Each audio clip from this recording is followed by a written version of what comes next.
Hello, everyone. Welcome to That Mill podcast. Today, myself, Omer, I'm joined by Dan Sexton. Hello, mate. How are you? Hello, mate. I'm very well. We're not too far from the season starting. By the time everyone's listening to this, it's just 3 days. So the excitement's definitely building by now. The anticipation, the hope, and can't wait for my dreams to be crushed, mate. That's I for was about sure. to say, and then they're bringing back down to earth face. Whole away, we'll be there. Myself and Dan today, guys. If you're new around here, obviously be sure to like and subscribe. We're going to be talking about our predictions for 1 to 24 of the Championship. So we normally do this quite annually. Obviously, it's that kind of year where we put predictions in. We've done predictions videos in the last week of various things of who we think will be the top goal scorer at Millwall, what will be our most Millwallness win of the season, meaning our underdog kind of mentality in that one there. But today, myself and Dan, we're going to look around the Championship and look around and see where we think what teams will finish and how teams will fare up. Who's going to win the league? Who's going to go down? We're going to go through every single club and give a bit more information on them. So if you're not really aware of the other clubs out there and their key players and maybe perhaps their signings, we'll dabble into them today. So, Dan, this season, mate, we've obviously lost a few clubs. Leicester got promoted last season, so did Ipswich, Southampton. Birmingham, Huddersfield and Rotherham got relegated. We've got Portsmouth who've been promoted to the Championship from League One. Derby also got promoted. Oxford won the playoffs and now they're in our division. Looking forward to going to Oxford away, to be fair. And we've also gained Luton, Burnley and Sheffield United, obviously the 3 teams that were promoted 2 years ago. So, I mean, obviously initial thoughts there. We've gained Portsmouth, Derby and Oxford. You look forward to going to them grounds, mate? Yeah, I think there's Pompey's definitely obviously the standout of them 3. I think I personally haven't been to Derby or Oxford. I know many Millwall fans probably would have. I'm sure many have been to Pompey as well, but Pompey's definitely going to be the standout one out of them 3. One thing that strikes me this year, looking at the league on paper, it's going to be a lot more balanced. I think it's going to be a lot more open this year than it was last year. I think you could. I mean, listen, I don't know if I'm really one to talk because I predicted Leicester to finish 8th last season, so. That might give you a steer on my predictions. No, I've tried to be a bit more sensible this year, but I think most people kind of look at the league last year and say that it was going to be a bit more. It was going to be a kind of fairly obvious, you would say, for a lot of predictions. I think it's a bit more open this year. Yeah, and I think the quality has also gone up in the division as well, to be fair. I think that, you've got, maybe the 3 promoted teams were probably, better than the 3 relegated teams, you could argue, maybe looking on paper. But also for us as fans, mate, obviously we like to go to our away games and stuff. There's a lot more southern teams in the division, it feels Yeah, like. it's nice now, isn't it? Yeah. It's less of Especially normal if we're going to have more contingency. 12:30 games as well. That's going to be more welcome. Well, yeah, for sure. But I mean, obviously, if you're here and listening on YouTube or watching it on YouTube, be sure to put your comments in below of your 1 to 24 yourself. We're going to go into the intro and then we're going to start at number 24 and who we've got to be finishing rock bottom of the division. But let's run the intro. Language you don't usually hear on television. Millwall in London's Dockland.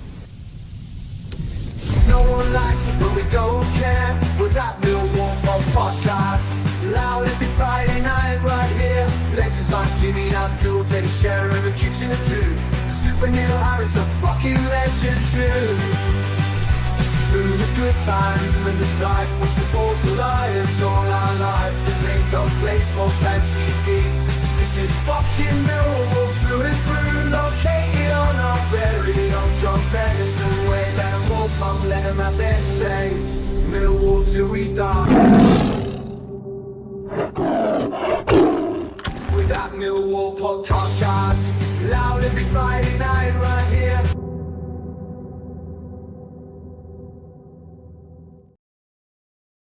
There you go. Yeah, that's our show. That's our intro. Right.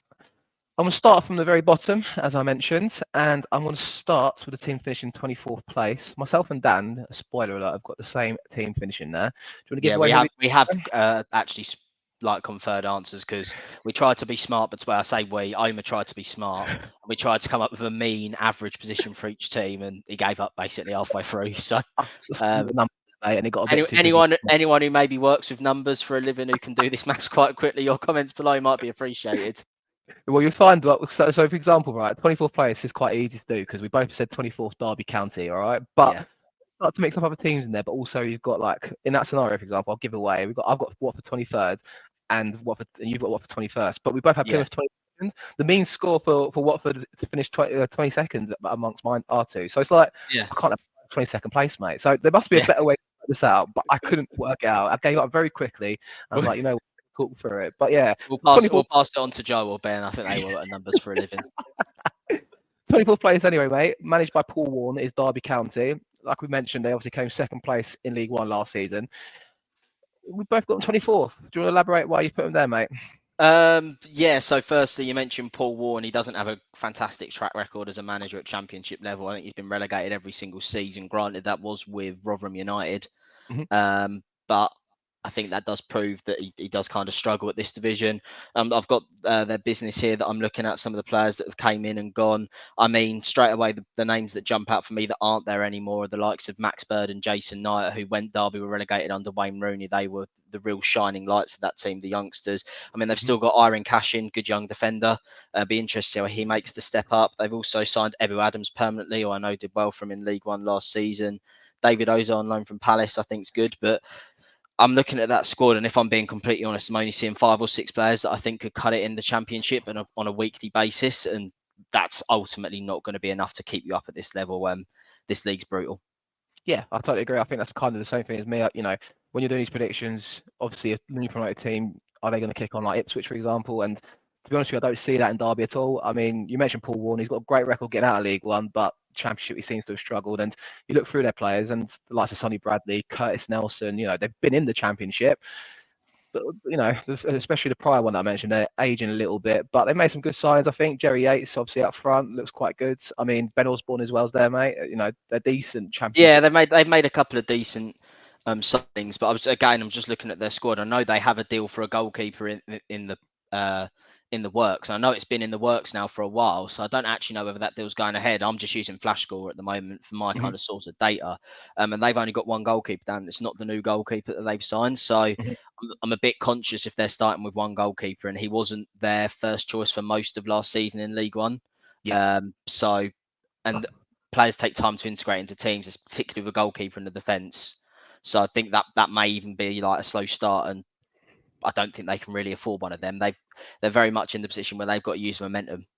Yeah, no, I totally agree with you there, mate. Yeah, for sure. And then obviously, like I mentioned, like they've also lost Louis Sibley, who's a name that everyone associates with Derby County, especially a Millwall fan, because we've constantly scored a hat-trick against us in lockdown. He's actually gone to Oxford United, who we'll talk about in a short while. But yeah, so 24th place, Derby County. We'll move on to 23rd, who I've got, but you've also got them 21st. So I think that's probably the next one to go to, and that's Watford, who Saturday, mate. So obviously Watford's Tom Cleverley as the player manager, well, as a manager actually, sorry, isn't it? Just the manager now, yeah.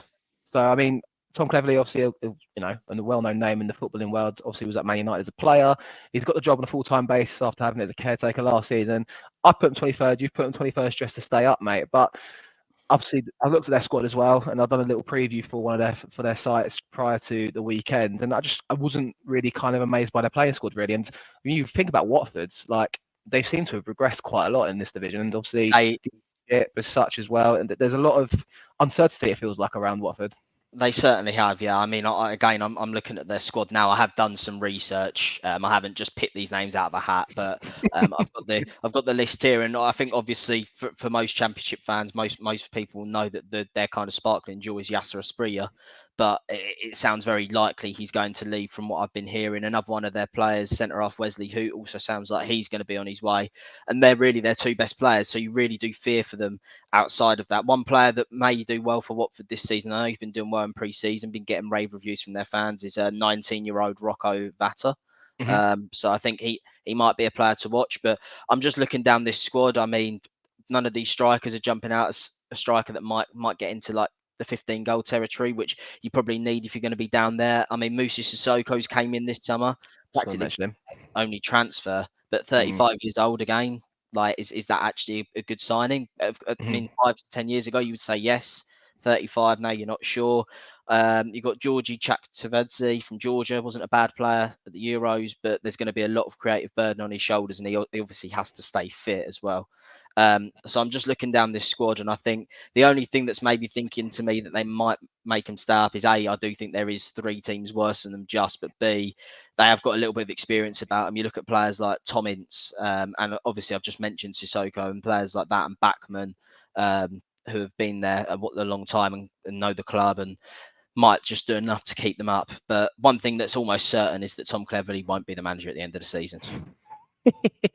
I don't disagree with you, honestly. I think the Pozzo family still have them, don't they? Right? So it's And I mean, I'm not no Watford expert, but a lot of their fans seem to be quite annoyed because the Pozzo family, for those who don't know, seem to own they do own Udinese in Serie A, and they seem to be paying more attention to Udinese at the moment rather than Watford. So there seems to be a bit of anger from the fans, and from what I've gauged from a lot of their fans, they're basically at the point now where we're not going to move forward unless the owners go.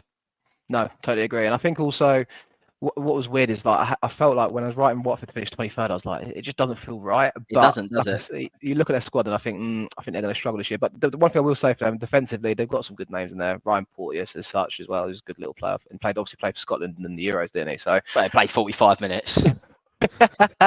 yeah, true. That is very true. But anyway, we'll move on from Watford. I'm going to go 22nd because we both got the same club there, and that's Plymouth Argyle. I was about to say, it does hurt me to say that.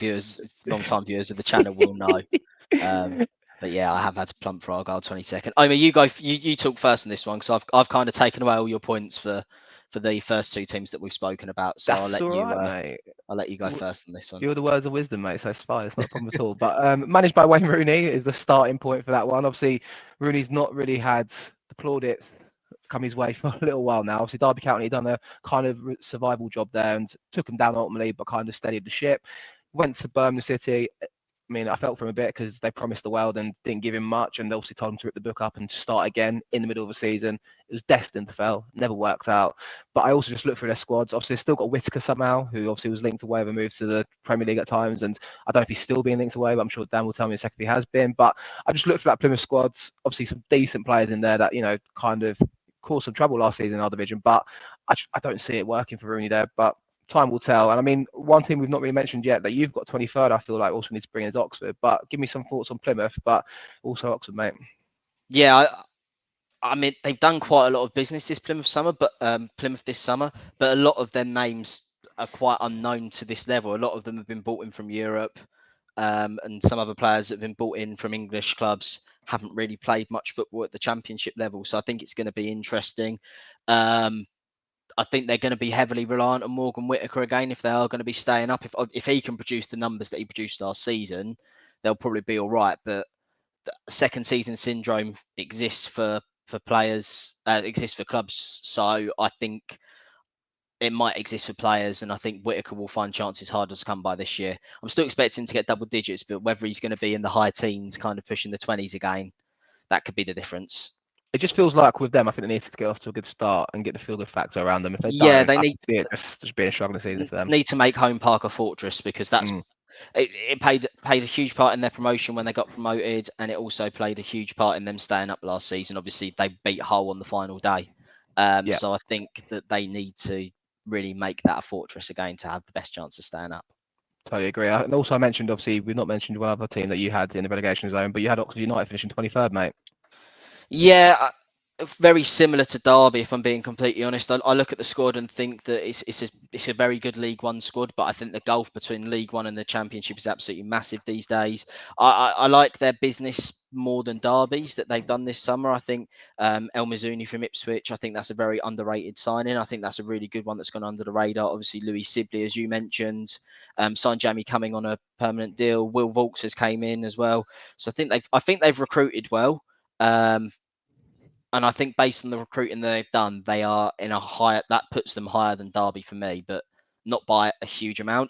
And I think as well, again, we've mentioned quick start for all these teams down the bottom. Another team that's got to use the momentum. Obviously, we can speak firsthand about teams using playoff momentum because we've done it superbly a couple of times. Oxford have got to be another team that does that if they want to stay up, in my opinion.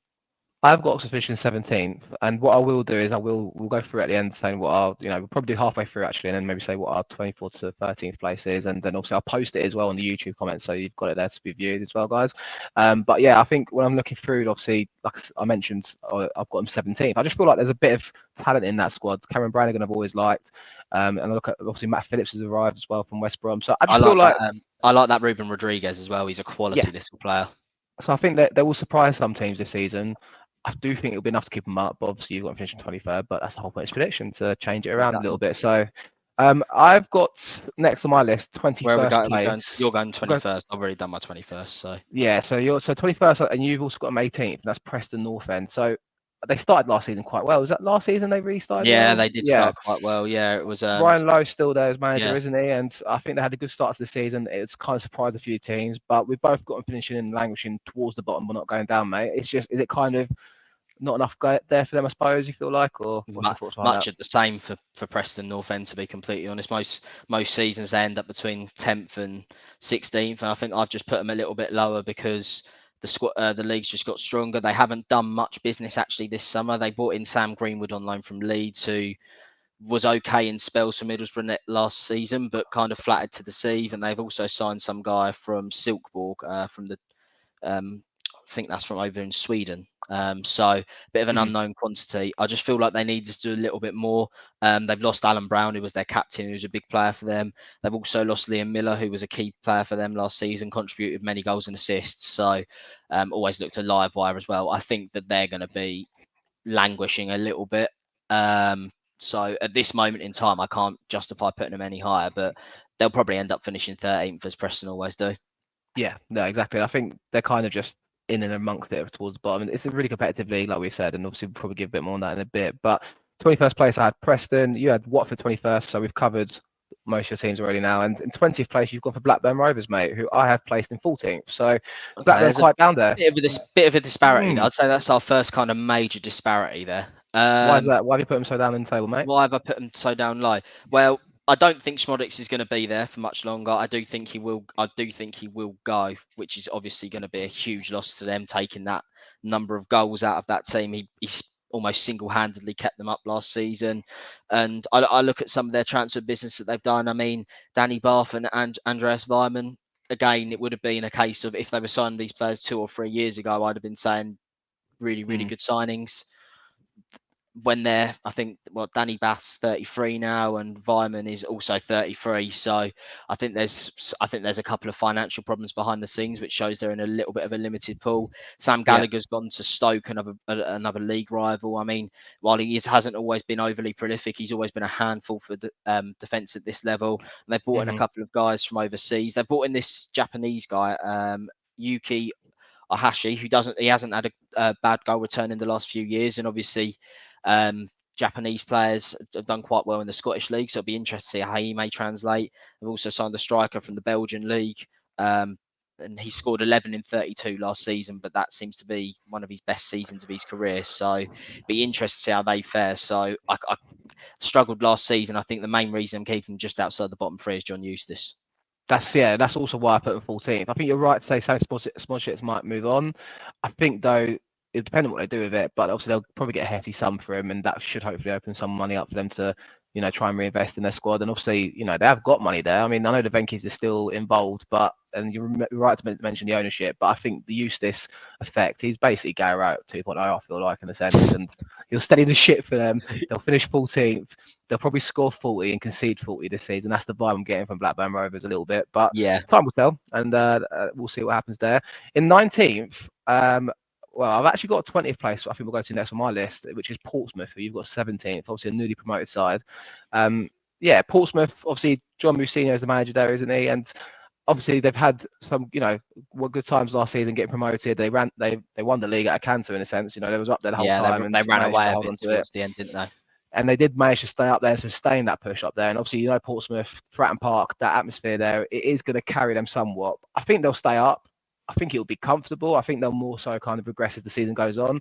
I think they might be, for me anyway, kind of good start to the season, then start to fall away and then be safe by mid-April. And of course, they've got Jordan Archer and one of the goalies there, who's one of the new signings, mate. They're going to kick on. I mean, they did really well last season. And I think Portsmouth have been threatening to do that for a while. And no manager could kind of get him there, and then they went for John Mousinho when they appointed him. He was a player at Oxford United at the time, so it was a huge gamble. But obviously, it's a gamble that's paid off. I think there's enough in that squad to keep them up, but I'm kind of looking at their summer business in front of me, and I'm thinking, is that it? Like, there's just something missing for me to go. Like, you won the league last season, you should be able to push on a little bit, but you putting them 20th, me putting them 17th, that doesn't really feel like they're pushing on as much as they should be. I mean, Josh Murphy is a good signing. I think Williams is a good signing from Barnsley as well.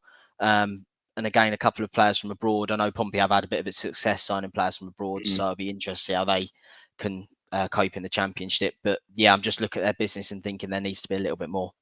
I think for me as well, I don't know if you saw in the news, but Colby Bishop's got his an injury. Yeah, that could be a huge loss. I think it's is it a heart problem? I think it is. Yeah, so I think he had a routine Yeah. scan season as they normally do all the players, an annual scan at that time of year, and it flagged up, and he's been basically told not to play football until further notice. So Yeah, I mean, so firstly, best wishes to him, and hopefully he makes a speedy recovery. and if I'm not mistaken, he scored 20 goals 2 seasons in a row in League One for them. So he's been the marksman. So I think that's a big miss for them, which is why I think 20th place, should be enough to stay up. But they've got some good players in there. Marlon Pack's quite experienced at this level as well. So yeah. I'm looking forward to going Fratton Park regardless. Looking forward to seeing that ground, and obviously you're going twice this season, aren't you? We will be there. Come on, mate. Incidentally, 19th place. We've both got a team from Wales, but I've gone Cardiff and you've gone Swansea. So when I look at the list, Swansea 16th on my list. We'll go to Swansea first. So I've got Swansea 16th. You've got Swansea 19th. Obviously, I think they had, I can't remember his name, fluff me now with their manager, but he's not old. Luke Williams. Luke Williams, there you go. He's had pre-season with them, trying to instill the Swansea way of playing.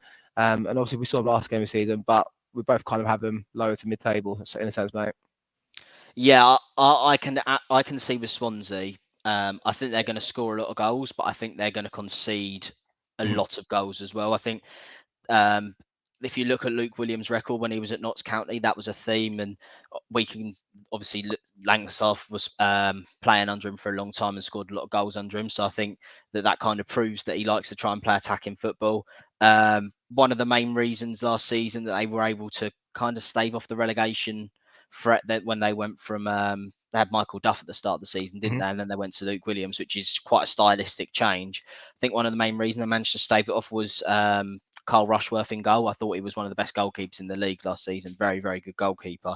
It sounds like their first choice this season is going to be Lawrence Vigouroux, who's never really been a first choice goalkeeper above League One level, mainly at League Two level he's played. So that jumps out to me is an area where they might struggle. So I think defensively might be problems for Swansea this season. That's why I think they'll be all right. I think they'll probably try and score their way to safety, which I think they will. But I think they're going to be, let's say, one of the entertainers of the division this season. No, I mean, you're right. And I've got 19th place, Cardiff City. So for me, they've made some all right signings, some experienced names. Obviously the likes of Callum Chambers is in there, Chris Willock, who are not bad at this level by any means. Thing is, though, they're both going to play 46 games this season. If they did, then they might do better than what I anticipate, but I highly doubt it. Obviously, thrown to the mix, they've got Aaron Ramsey, Callum O'Dowda, Joe Walls, who's their captain. Obviously, Marlon Romeo's there as well. But no, I think it has the feel of like a Turkish league squad, doesn't it? Because you've got some really, really good players that are like injury hit and like struggle to almost like get a run in a team elsewhere. You've got some really good players who are a bit older, and then you've got like some just completely unknown players. It just feels a bit like a Turkish league squad, to be completely honest. I think it's a very good squad. Yeah, I've got them a bit higher, and as I said, I think well, you kind of mentioned the names there that I was going to pick up on. Callum Chambers and Willock, really good additions. I think Siopis and Gutas, the Greek lads who came in, did well last season, but again, with Cardiff, the problem has been for the last few years who's going to score their goals. No, sure. And then I think also, like I mentioned about, it's just about can they get these players to play every game? Obviously, we'll have to wait and see. I do like Ruben Coolwell there as well, the youngster they've got. Well, he's not even that young anymore. He's been around for a few years. So Cardiff City, I've got 19th. You've got them finishing 14th. On the list, I'm going to go, I guess I'll go for my 18th place one. And if you watch the prediction show the other day, you'll know who that is. That is us at Millwall. Yeah. And I've got them in 15th. Yeah, don't need to go into too much detail because for once, actually, we're not going to say too much about Millwall. It's just all we're going to say is still need a couple more players. Yeah, that's it. And I think at the time of recording, that's where I feel we're going to finish. If we sign a couple well-beers, maybe I don't know who that's going to be, but if we sign a couple players, that's going to change our outlet a little bit. I might look at it very differently, but for me, I'll take 18. You'll have us up in 6th.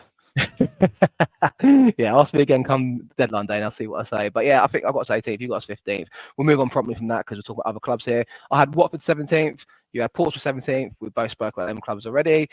Swansea 16th I've got, and you've got Hull City 16th. I was about to say this is probably our biggest disparity, I think, between us. I think it is 9 positions. I've got them 7th place. So at this point in time, Hull have sold a lot of players. I think they probably had to balance their books a little bit from last season because they really went for it last season and didn't quite make it into the playoffs. So I think they've probably had to balance their books. They've obviously lost the likes of Philogene. They've lost Jacob Greaves. I'm just going to load up their flash scores. I know they're the main two players that they've lost, but I know they've lost a couple of other players as well. I know obviously Allsop's left the club as well. I mean, I'm rolling the dice a bit here with my suggestion of Hull City and Sabbath. The reason being is, you're right, they balance the books a little bit, but we both know they will throw some serious money at it between now and the end of the window. Like, I was they about will... to say that at this point in time, they haven't made the signing, so I can't put them any higher. I mean, they probably will make some signings, but again, it's a bit like Watford. I've just been looking on Twitter, and all their fans just like, what's going on, basically, because they're not really getting much at the moment. Yeah.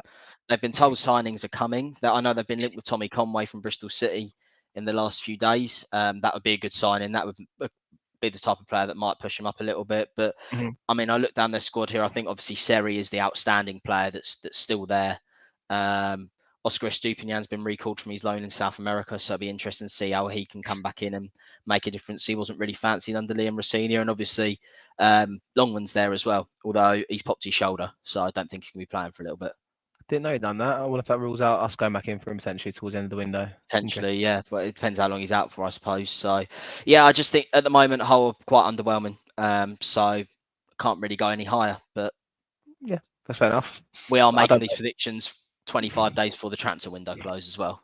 Correct, yeah, and that's the kind of way it's at. I think I just threw him in for a bit of a wild card at 7th place. I feel like they're going to do something crazy this rest of the window, and that's just my gut feeling prediction. So we'll have to wait and see what happens there anyway. I'll move on to 16th position for me was Swansea. 15th, you've got Millwall, and I put Bristol City, who you have put in 6th. This is another. Oh, actually, that's our biggest. That's our biggest disparity. Yeah, they're both nine difference. Okay. I've got Bristol City 15th, and you've put them 6th. So I guess I'll say maybe for me why I put them 15th first. But I don't buy the Liam Manning hype personally. Obviously, he's the head coach there, Liam Manning. He was at MK Dons before, done quite well there, if I remember correctly. I don't really see with Liam Manning. I don't get enough of him for me to believe he's the manager that's going to propel him to the playoffs, for examul. Like you have. You look at that squad, obviously they've got Max Burden there, that you mentioned, has gone to Bristol City. And Jason Knight as well. And Jason Knight. They've got good footballing players. I'll make that right. It's a young squad, though, mixed with a bit of experience in there, the likes of Narky Wells. I just think they're going to struggle a little bit this season and not hit the high hopes that everyone's kind of anticipating, really. So 15th place for me. Do you want to say why you put him 6th there, mate, just quickly? I've always been fairly big on the Bristol City squad. I think it's a young and exciting squad. I think they're starting to come of age a little bit now. I think a couple of the players that they've had in there that have came through the academy, been in there for a couple of years and are going to start to come of age. I've always been, as I said, I've always been quite big on them. And the main reason I've always haven't gone bigger on them was Nigel Pearson. I just thought he was too safe and too steady. But so I'm actually opposite to you. So I am a little bit on the Liam Manning hype train. So I think they've got a really good squad. They've got depth in good areas as well, I think. So there's always one team that goes a little bit under the radar. And I think 5 out of our top 6 are the same teams, albeit not in the same order. So I think that kind of shows that there is one place that's open. And I think Bristol City might just have enough to get in there. Interesting. Listen, good luck to you, Dan. I wish you well. Is that going to be my Leicester 8th place shout this season? We'll wait and see. I'm resisting the urge to call you an ostrich after mentioning Nigel Pearson anyway, because then he called you're an ostrich. Yeah. But yeah, so you've got them 6th. I've got them in 15th. 14th, I put Blackburn. You put Cardiff. We spoke about both of them already. And 13th, I've got Stoke City, who you've got 11th. So yeah, why have you put? I think this next pool of teams, we've got pretty much all the same teams, just in a bit of a different order. Yes, correct. So yeah, Stoke City 13th for me, 11th for you. Care to elaborate on that, mate? Don't you mean QPR for me? Sorry. Oh, sorry. I'll talk about Stoke, and then I was going to come on to QPR in a second. Do you want me to do Stoke? Yeah, go on. Tell me about. All right, I'll do Stoke. Stoke. Just kind Steven Schumacher's the manager. Yeah, good manager, but it's just kind of what I became used to. I think Stoke is, again, another one of them clubs that I look at and think about their transfer window like it's good, but I'm expecting more. I think Johansson has solved the goalkeeping issue there, which they've had for a while. Gallagher gives him a bit of a different option up top. I know he's never been that prolific at this level, so it'd be interesting to see if he could be this season. Yeah. And they brought in a couple of other players. They've managed to get quite a bit off the wage bill. Tyrese Campbell and Wesley, there would have been some big earns. They managed to get off the wage bill as well. So Kieran Clark can have a big earner that's gone off the wage bill as well. So yeah, it's just much more of the same from Stoke. I'm just waiting for a little bit more. I've always predicted them to go high. So this season I'm going low, and it'll probably be the season where they end up doing well. Low is 11th. I mean, I don't know. But I think Stoke could. We'll see. You never know. I think Schumacher's obviously an interesting manager. He's done well at Plymouth, so I'm interested to see how he goes. I think he's been sold down the road a bit with Stoke. I think any manager that goes there doesn't seem to succeed, to be honest. But yeah, exactly. In a nutshell. Go on, tell me about QPR then. I've got them 10th. You've got them 13th. Okay, I've got them 13th. I think that they've got a very good squad, and I think that their manager, so Marty Cifuentes, obviously did a really, really good job when he came in at the end of last season. There is absolutely no denying that, to keep that squad up from where he took it over.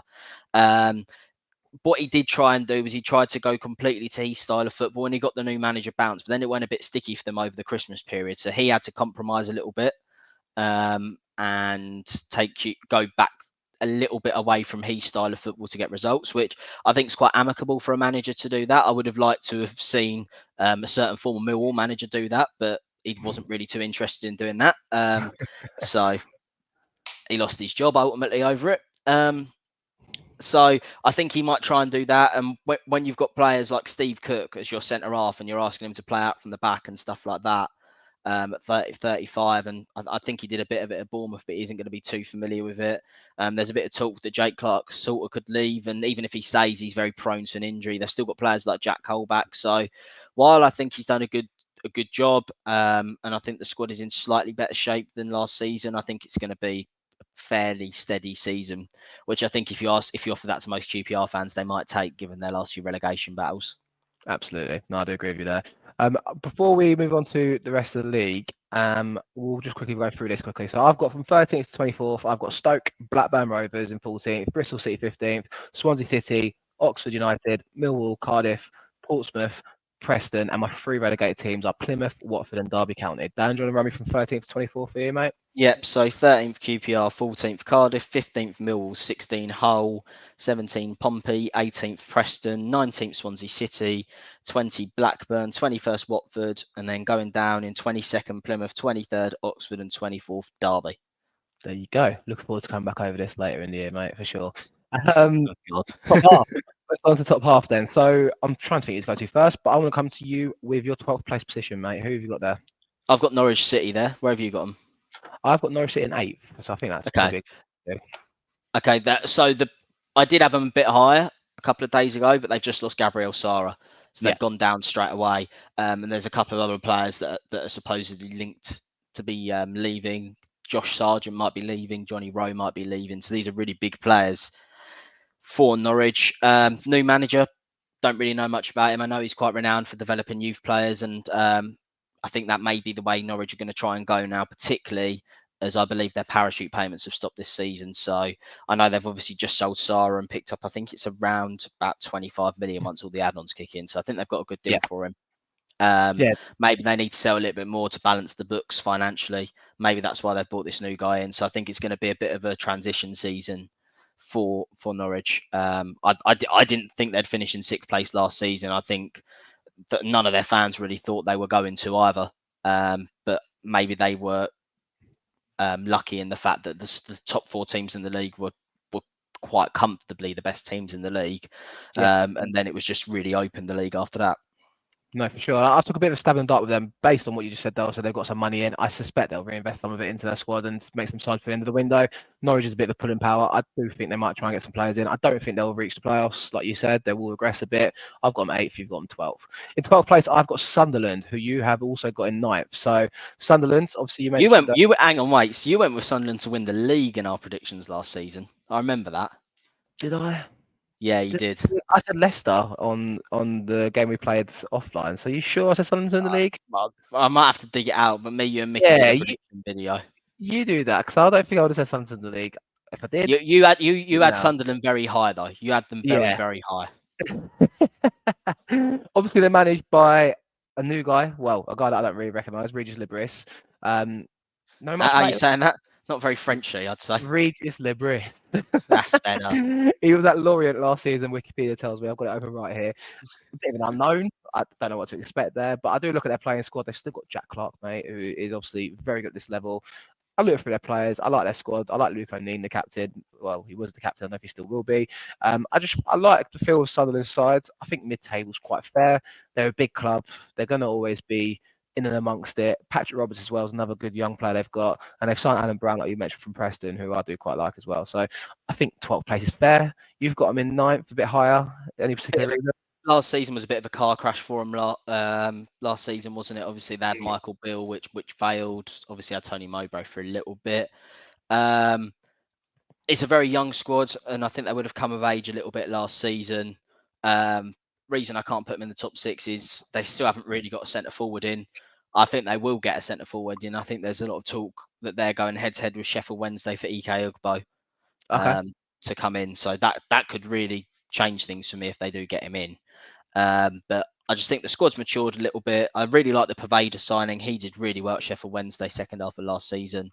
So I think they can kick on a little bit, but I think that playoffs is just a little bit too much this season. Yeah, I agree. I mean, I completely missed Ross Stewart going to them was it January window to Southampton? Well, he left last summer, mate, but he was injured all season. Last summer, bloody hell. I missed that completely. He was just injured all season. He was, and he got 10 and 13, didn't he? Like 2 years ago, and then kind of fell away, and I missed that completely, to be honest. But when I looked at this team, I was like, oh, there's no Ross Stewart. They're going to not get goals, but he was injured for a while too. So, yeah, I mean, I do like I said, young players, exciting, but I think 12th is probably where I'll put them at. 11th place, you've got Stoke. We spoke about them. 11th, I've got Sheffield Wednesday, who you've got 7th. So, obviously, quite ambitious on Danny Rowe, aren't you, mate? I think he's quite good, mate. Is that kind of what are your thoughts behind that? The main thinking is Danny Rowe. And he signed a new contract earlier this summer, which was obviously fantastic news for Sheffield Wednesday. Kept a lot of the players that excelled under him. They got James Beadle back on loan from Brighton, which I think is a really good signing in goal. I've been quite impressed with their business this summer. I think I'm just looking at it now. Jamal Lowe, who we all love to hate at Millwall, he's came in. Max Lowe from just the other side of the Steel City, so that's a bit of an interesting transfer. I think they've recruited well this summer. They really could make the top 6 if they were the ones to get Ike Ugbo, depending on where he goes. I think it's a straight 2-horse race between Sunderland and Sheffield Wednesday now. So I'm really interested to see where he goes. I think that could be the difference in one of them teams potentially gate crashing the top 6. But Danny Rowe, arguably pound for pound the best manager in the league, and I'll tell you who I think the other one arguably is in a minute, because it's a team I haven't mentioned yet. Cool. Yeah, I agree. He's a great manager. I think the problem I've got with Sheffield Wednesday to go any more ambitious is they've got a grenade holding chairman in Chanziri. Yeah, that is the problem.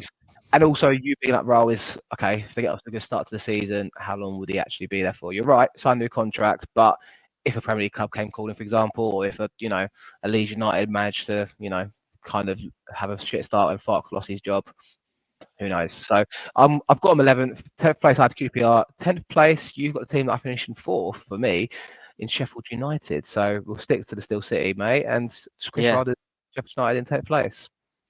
I just think there's got to be a huge mentality mindset change about Sheffield United. They've now got to go from almost trying to avoid conceding 6 every week to now trying to win games, which is quite a big shift they've got to do overnight. They've got some ownership issues as well at the moment. I think there's a takeover ongoing, but it's been ongoing for quite a while now. I think their business this summer though has been pretty decent. I really like the addition of Harrison Burrows on a transfer from Peterborough United. I know there was quite a few players that were in for him. Callum O'Hare on a free transfer is really good business, and Kiefer Moore, he's going to score goals at this level as well. Still need to do a little bit more. I don't know whether it's being held back by potential ownership problems or anything like that. But also, I'm looking down their squad here. They do have quite a big squad, so maybe they just need to trim it a little bit as well, and maybe drop some of their squad players and maybe just get a little bit more quality in certain areas. But yeah, I just think that them off the field issues might just hamper them a little bit. I mean, they are starting on minus points, albeit -2, but can make a difference to mentality. Jamie Shackleton's involved at Sheffield United now as well, Yeah, mate. I've just seen him there as well. Another player that, I mean, we was all begging for him to get a kick, but then he didn't really play much for Leeds last season, did he? So maybe there's a reason for that. So be interested to see how he does this season, and maybe he'll be playing a bit more right wing back for them because obviously Jayden Bogle has gone the other way. He's gone to Leeds. That is true. So I think I put him fourth. I think I've actually done a bit of digging on Sheffield United, inadvertently, but actually by accident. Actually, I was looking up something the other day on Twitter, and I saw that they've actually changed the back four, which surprised me, and supposedly good stuff in pre-season. So look, Chris Wilder, I think he's made for the EFL. He's made for the Championship. It's his bread and butter. I think, you can't ignore the fact they've got one of the best midfielders in the league as well, and Gustavo Hamer. I think he's incredible. I do think he's a really good player. We saw him at Coventry before, and he did do some good glimmers of, magic in the Premier League as well. So, look, it's a bit of a risky one for me. I put him fourth. I just think Chris Wilder is going to get that club going and probably get him back into the playoffs, and we'll see where they go from there, really. That's from my point of view. Ninth place, you've got Sunderland. We already spoke about them. And in ninth and eighth, quite close together, we've both got West Brom. I've got ninth, you've got eighth. West Brom, mate, I mean, obviously playoffs in last season. Both got them missing out this year. I guess just a big arse. Obviously, they've got the transfer embargo over them at the moment, haven't they, as well? So a bit of a... That's mainly it. And yeah. When I just mentioned that I'd mention who the other best manager is pound for pound in the league, in my opinion, along with Danny Rowell. Although I've looked at my list and there's probably a third manager I'll give a maybe not quite on their level, but a very, very honourable mention to. And if them two are the top two, he's very comfortably third. But regardless, Carlos Corberán, I think he's up there pound for pound with the best managers in this league. Worked wonders on a shoestring budget under the former owners. Probably thought he was going to have a little bit of money to spend this summer to try and build a bit more of a squad. Unfortunately for him, obviously, as you've just mentioned, they've got some problems, and through no fault of the new owner, it's obviously what's basically happened under the old owner. But now they've obviously lost Thomas Asante, Yokoslu, who was a really big player for them, and Connor Townsend again, who was quite a big player for them. So I'd be interested to see if and how they can recruit to replace them players. But yeah, I just think it's a little bit tall of an order. But if anyone probably could get this squad into the playoffs, it could be Carlos Corberán. Yeah, for sure. And I mean, I just looked through their squad briefly when I was obviously doing my predictions. I think they're going to run close to the playoffs. I mean, obviously Jed Wallace is there, Semi Ajayi, Darnell Furlong. They've signed Devontae Cole, who I'm excited to see in the Championship. Obviously, he scored a lot of goals in League One in recent years. And obviously, he's a striker. He carries the name Cole, but he seems to be quite ready to make another go. I think he's 28, 29 years of age. So it's probably his last real chance to kind of sustain himself in this level. So, yeah, I mean, we'll have to wait and see if West Brom. I also do like the looks of Brady Dean Garner. There's some good players there. Carlon Grant, John Swift. I've got it open here in front of me. So look, Jed Wallace, Jason Mulumby. Jason Mulumby not for long, hopefully. So yeah, I've got him finishing ninth. You've got him finishing eighth. Ninth place for Southern for you. Norwich City had eighth. I had Hull seventh. Sheffield Wednesday, you had seventh as well. And now we're on to our top six predictions. So, well, I've already given my sixth place. You already mentioned Bristol City, and I had Sheffield United in fourth. So we're now going to talk about the five other teams who we think will definitely be up there. I'll start with Luton Town because I've got them sixth. You've got them fifth. They've kept a lot of their players, haven't they, Dan? And I think obviously they're still in charge. They're probably going to go close this year, ain't they? Yeah, kept a lot of players. Obviously, Ross Barkley's probably the biggest departure. One or two players still might leave, but they need to add. One of the main reasons they went down last season was defensively. They had a lot of injuries and didn't have the depth to cover it. Yeah. They still haven't really added in that area. They need to add a couple more if I'm to get them up a little bit higher. I still think any team that can come into this league and have a strike force of Colton Morris and Elijah Adebayo is going to cause problems. And Andros Townsend, I mean, Barkley was obviously playing as a bit more advanced player. They've already got Andros Townsend on the books, so maybe that's a like-for-like replacement there of Townsend getting a bit older. He might want to move him more centrally in his career to try and prolong it a little bit more. I just think that they need to do a little bit more to push the top two that I've got. Yeah, no, I agree with you. I think sixth place for me, they'll get in there. I think you mentioned obviously they've kept a lot. They've kept a lot of players. They probably need some more. Alfie Doughty's good at this level. Get loads of assists. You've got Colton Morris, Collie Woodrow up front, Adebayo. I think they've got enough firepower for me at least that they'll be in the playoffs this year. Fifth place, I've got Middlesbrough, who you've got to finish second. So I'm going to come to you again, mate, because big improvement. I know obviously they went close a couple of years ago. Last season didn't really happen from Carrick, did it? But what do you think? I think they clicked towards the end of last season. and showed good signs towards the end of last season. Just left it a little bit too much to do. But I think one of the main reasons going big on them is Emmanuel Latte-Laff, who they've got up top, and I think he's going to be in strong contention to win the Golden Boot this year. I rate him really highly. They brought in Delano Bergzorg, who spent last season at Middlesbrough. I know he had some attitude problems, but if he's coming in to maybe be a bit of a cover squad player, I think that's something you can't really argue with. And then this Aidan Morris that they've signed from the USA, so already halfway through his season, which is obviously really good because he's not going to take that much time to get up to fitness, and he looks really good. I've seen a little bit of him play when he was in America, and what obviously I think Middlesbrough have paid just under $4 million for him, so kind of that's a bit of a statement of intent signing, but he's really rating really highly. So I just think him, Latte-Laff, Michael Carrick, I think that all the ingredients are there. Yeah, well, time will tell. I've got him 5th, you've got him 2nd. I've actually made a last-minute change to my predictions, Dan. Oh, here we go. Swap my 2nd and 3rd. So we'll talk about the team we've got finishing 3rd. We've both got the same team now. We've both got the same team finishing 3rd place in Okay. Burnley. So Scott Parker's at the helm. Obviously Scott Parker's not really had much success after leaving Fulham. I think he went out to Belgium, didn't he, and was a manager there for a little while. Didn't really work out for him. Didn't go very well, yeah. No, and I think, but the thing that carried Burnley, I just had him 2nd, but I've just changed my last 2nd to another team, which we'll talk to him about in a second. But I think just when you look at that playing squads, that midfield, Brownhill, Burgess, etc. There's a lot of players there that will have enough in the Championship to compete and be up the top end. I think it'll be close between the top 3. What I've got, which is why I've changed it slightly. But yeah, Burnley, 3rd place, mate. Agreed. Yeah, there is so much talent in that squad. You almost question whether they've got too much talent, which I know sounds stupid, but Scott Parker's got to try and keep all of these players happy, which isn't going to be an easy task. So I wouldn't be surprised to see a couple of departures before the end of the season from that squad. You look at their list of attackers here, and obviously Anas Zaroury and Manuel Benson. Zaroury went out on loan last season. Manuel Benson, he really struggled to get game time last season. Mike Trezor was someone who they spent big money on, barely got game time last season. So that's what I mean. He's got a big squad to try and keep happy. And it is Scott Parker. Like that, I know, but that sounds crazy to say considering the last 2 seasons he's had in this league, he's won the league. That is Scott Parker. Yeah, you missed Michael Bafemi off that list as well, mate. Yeah, he's not actually on the flash score list, to be fair. So I wonder. Maybe is there something in the works there? Is Neil Harris stuck in a little inquiry for him? Do we reckon? I highly doubt that one, but we'll see.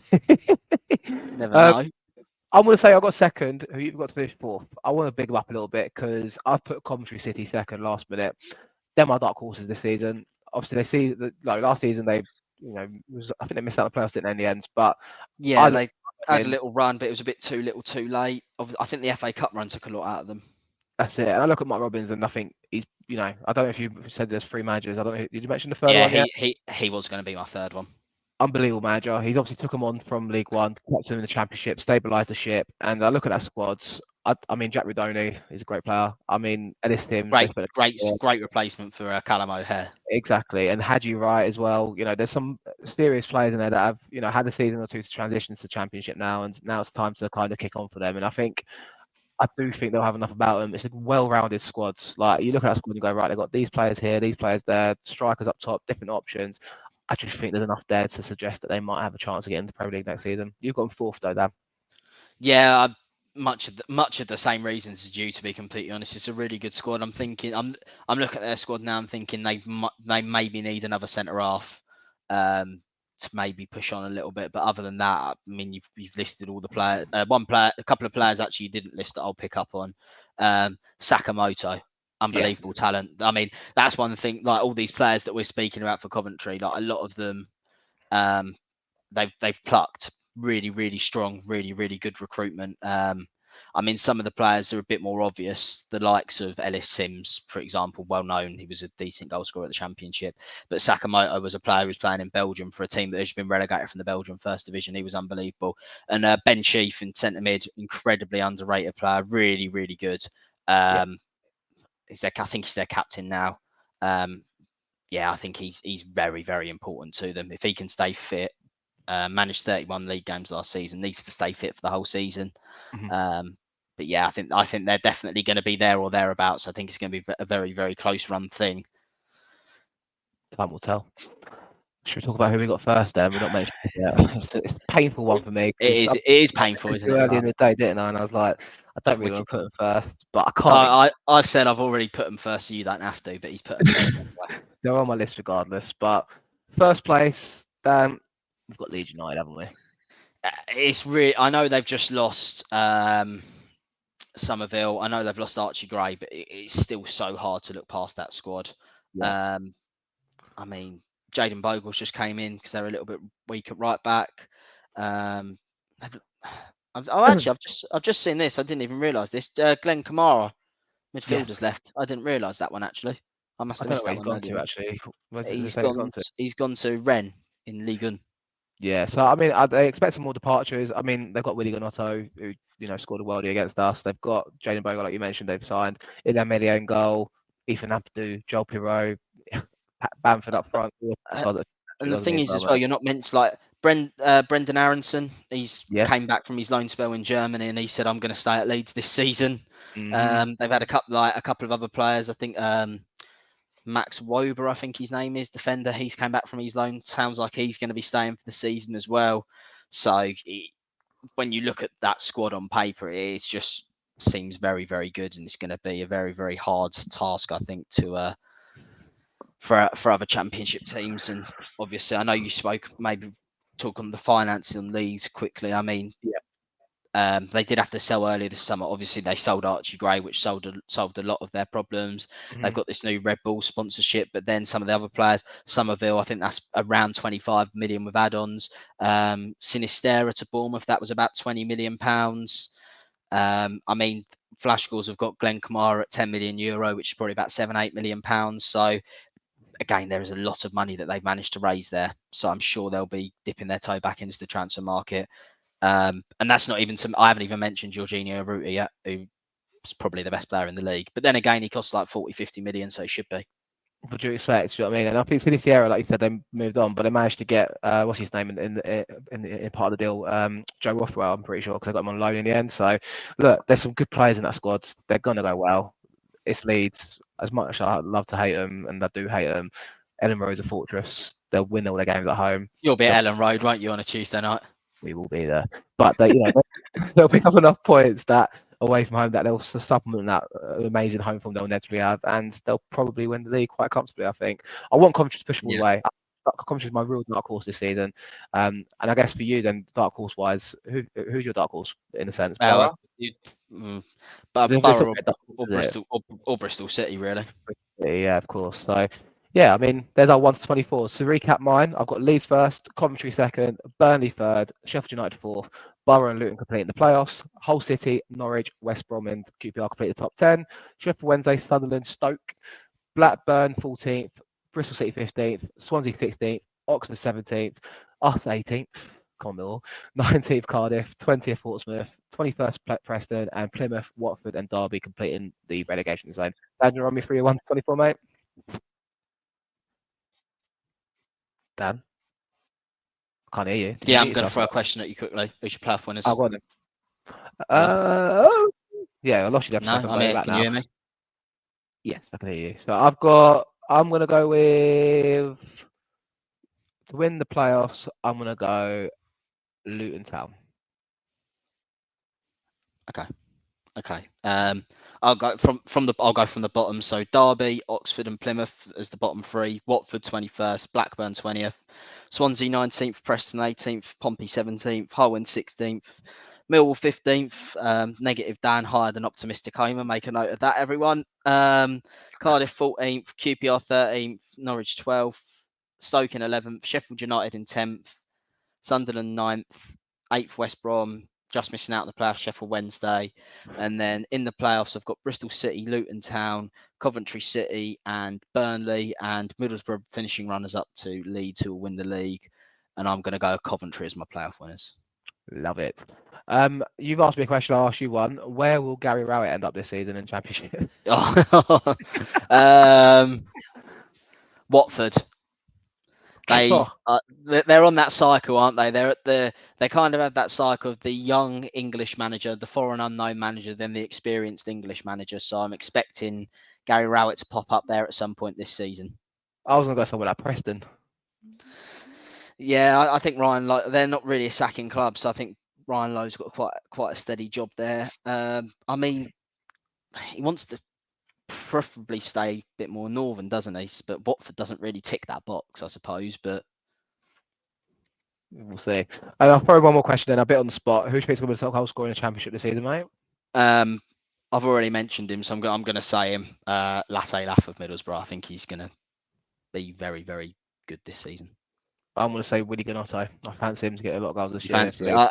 I think Ellis Sims as well, by the way, honourable mention, really scored a lot towards the end of last season. I think he's going to score a lot again this season.